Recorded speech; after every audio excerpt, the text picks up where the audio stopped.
29 తర్వాత ఆ 10 సీట్లు కూడా తీసేసి నీకు ఒక్క సీటే అంకితం చేస్తారు. నువ్వు రపా రపా కోస్తావు, ఏటపోతులనేస్తావు, రక్తాభిషేకం చేస్తానంటే చూస్తా ఊరుకోరు. ఈళ్ళకి దోచిపెడతాకి, దాచుకుంటాకి మాత్రం ఆయన చేయట్లేదు. దోచుకోవటం, దాచుకోవటం అంటే ఒక జగన్మోహన్ రెడ్డికే తెలుసు. ఏమున్నాయని నీకు పెద్దపీట ఎలా ఏస్తారు? ఖచ్చితంగా ప్రజలైతే నీకు పీఠం వేసే పరిస్థితులు అయితే లేరు. నువ్వు మాత్రం అలాంటి ఆశలు ఏం పెట్టుకోమాక. ఎవరు కూడా నిన్ను చేసే పనులు చూస్తుంటేనే జనాలకు భయంగా ఉంది. మేడం నమస్తే అండి.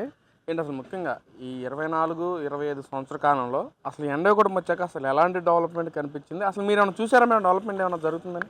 నారా చంద్రబాబు నాయుడు ఎలక్షన్ ముందు ఏదైతే హామీలు ఇచ్చారో, సూపర్ 6 హామీలు, పెన్షన్ కానీ పెన్షన్ అధికారంలోకి రాగానే 4,000 రూపాయలు పెన్షన్ చేశారు. తల్లికి వందనం, ఎంతమంది పిల్లలుంటే అంతమందికి తల్లి వందనం ఇచ్చారు. మహిళలకి బస్సు ప్రయాణం కూడా అమలు చేశారు. సూపర్ 6 అన్న మాట ప్రకారం మాట తప్పకుండా మడవం తిప్పకుండా నారా చంద్రబాబు నాయుడు గారు అయితే చేశారండి. అన్నీ కూడా మేము చూస్తూ ఉన్నాం. మేము కూడా బస్సులు ఎక్కుతూ ఉన్నాం. ఫ్రీ ప్రయాణం అనేది మేము కూడా చేస్తున్నాం. ప్రభుత్వం మాత్రం చాలా బాగానే ఉంది. అంటే పక్కన మాట్లాడుతూ వైసీపీ నాయకులందరూ ముఖ్యంగా 24, 25 మధ్యకాలంలోనే చంద్రబాబు అసలు రాష్ట్రం మొత్తం సర్వనాశనం చేశాడు.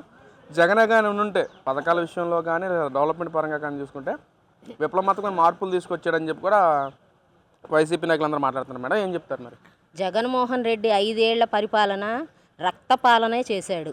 ప్రతి ఆస్తి కూడా ఆయన ఫోటో వేసుకొని, ఆయన ఏ ఆస్తి పేపర్లు ఉన్నాయి ఆయన ఫోటో వేసుకొని, ఇంకా కూడా ఆయన్ని మళ్ళీ తీసుకొస్తే ఈసారి ఆస్తులన్నీ కూడా ఆయన పేరునే రాసుకునేవాళ్ళు. ఈసారి సచివాలయం అవి తాకట్లు పెట్టకుండా ప్రజల సొమ్ము కూడా తాకట్లు పెట్టేసి, ఆడవాళ్ళను కూడా తాకట్లు పెట్టేసి ఇతర రాష్ట్రాలకి అమ్మేసే పరిస్థితి అయితే తీసుకొచ్చేవాడు. అందుకనే సరే 11 సీట్లకి ఆయన పరిమితం చేసి ఇవాళ పక్కన కూర్చోబెట్టారండి. అంటే ఎందుకని మేడం వైసీపీ నాయకులందరూ మాట్లాడితే అసలు జగన్మోహన్ రెడ్డి కానీ ఉంటే బాగుండేది, మన రాష్ట్రం పరిపాలన శుభ్రంగా జరిగిచ్చేవాడు, పథకాలు కూడా గడప గడపపై తీసుకెళ్ళి టైం టు టైం అందించేవాడు అని చెప్పి మాట్లాడుతున్నారు. కానీ చంద్రబాబు ఏం పట్టించుకోవట్లేదు, ప్రజల్ని మోసం చేశాడు పథకాల విషయంలో అని చెప్పి మాట్లాడుతున్నారు కదా. మరి జగన్మోహన్ రెడ్డి ఒక కంపెనీలు తీసుకొచ్చాడా? ఒక యువతకి ఉద్యోగాలు తీసుకొచ్చాడా?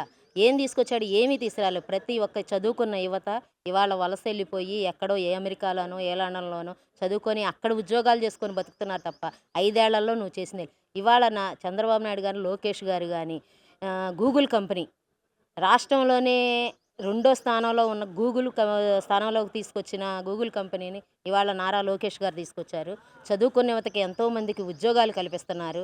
ఇవాళ డెవలప్మెంట్ అమరావతి ఏకైక రాజధాని అమరావతి అని చెప్పి వాళ్ళ అమరావతిని డెవలప్ చేస్తున్నారు. పోలవరం చూస్తే పోలవరం డెవలప్ చేస్తున్నారు. నువ్వు 3 రాజధానులు అనుకుంటానే వచ్చావు కానీ 3 రాజధానులు ఒక్కదాన్ని కూడా డెవలప్ చేసిందే లేదు.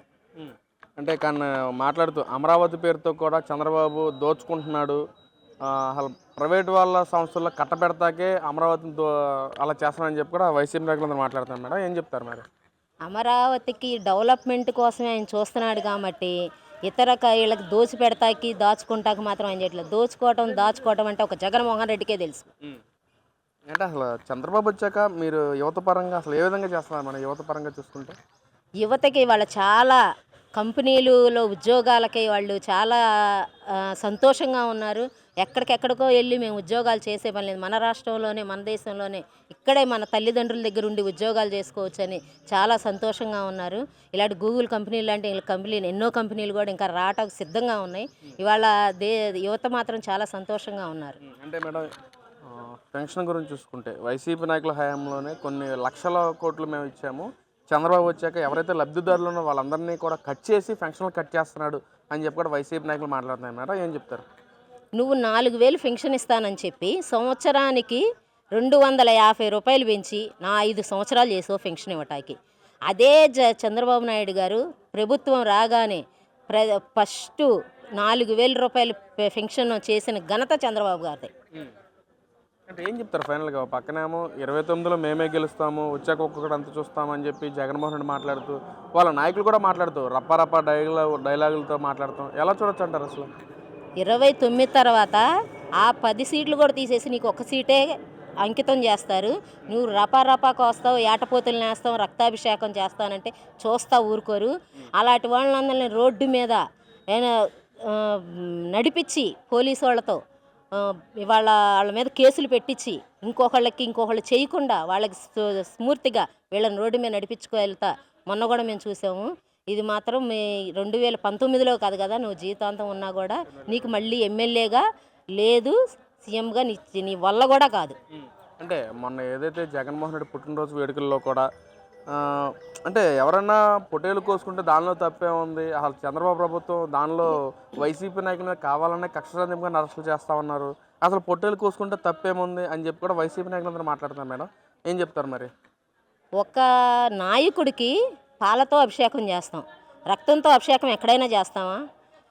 ఇలాంటి నాయకుల్ని, ఇలాంటి కార్యకర్తల్ని పెంచి పోషించే జగన్మోహన్ రెడ్డి ఉంటే ఇలాగే రక్తాభిషేకాలు చేస్తారు, కానీ పాలాభిషేకాలు మాత్రం జరగవు.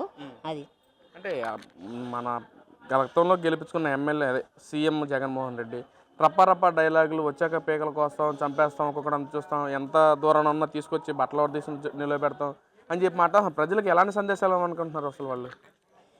అసలు ప్రజల్లో నువ్వు అసలు ముందుకొచ్చే ఆలోచనే లేదు.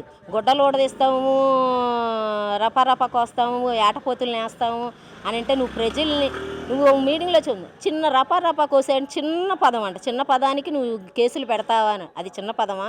నువ్వు చెప్పాల్సిన అధికారంలో నువ్వు ఉండి వాళ్ళు చెప్పకుండా వాళ్ళకే నువ్వు చిన్న విషయాలు చిన్న మాటే కదా అని చెప్పి నువ్వు వాళ్ళని ఎంకరేజ్ చేస్తున్నావు తప్ప వాళ్ళని ఖండించి నువ్వు అది చేయటం తప్పు అని చెప్పే నాయకుడు అయితే నువ్వు కాదు. నువ్వు 2019లో కూడా నీకు అధికారం అనేది లేదు, ఎమ్మెల్యే అధికారం అనేది లేదు. ఆ 10 సీట్లు కూడా తీసేసి నీకు ఒక్క సీటే కైకూం చేస్తారు. అంటే మాట్లాడుతూ మహిళలే నన్ను పెద్దపీట వేసి గెలిపించడానికి సిద్ధంగా ఉన్నారు, మహిళలకి గతంలో పెద్దపీట వేసాను, పథకాలన్నీ వాళ్ళకి సక్రమంగా అందించాను, జరగబోయే 29లో కూడా నన్ను గెలిపిస్తారు మహిళ అని చెప్పి మాట్లాడుతున్నారు. ఏం చెప్తారు? మహిళలకి ఏం పెద్దపీటలు వేశారు? ఏ పథకాలు, ఏమైనా పథకాలు ఇచ్చారా? ఏమి ఇచ్చారు? ఏం చూశారని? వాళ్ళ పిల్లలకి ఏమన్నా జీవనోపాధి కలిగించారా? ఒక ఉద్యోగాలు ఉన్నాయా? ఏమున్నాయని నీకు పెద్దపీట ఎలా వేస్తారు? ఖచ్చితంగా ప్రజలైతే నీకు పీట వేసే పరిస్థితులు అయితే లేరు. నువ్వు మాత్రం అలాంటి ఆశలు ఏం పెట్టుకోమాక. ఎవరు కూడా నిన్ను చేసే పనులు చూస్తుంటేనే జనాలకు భయంగా ఉంది.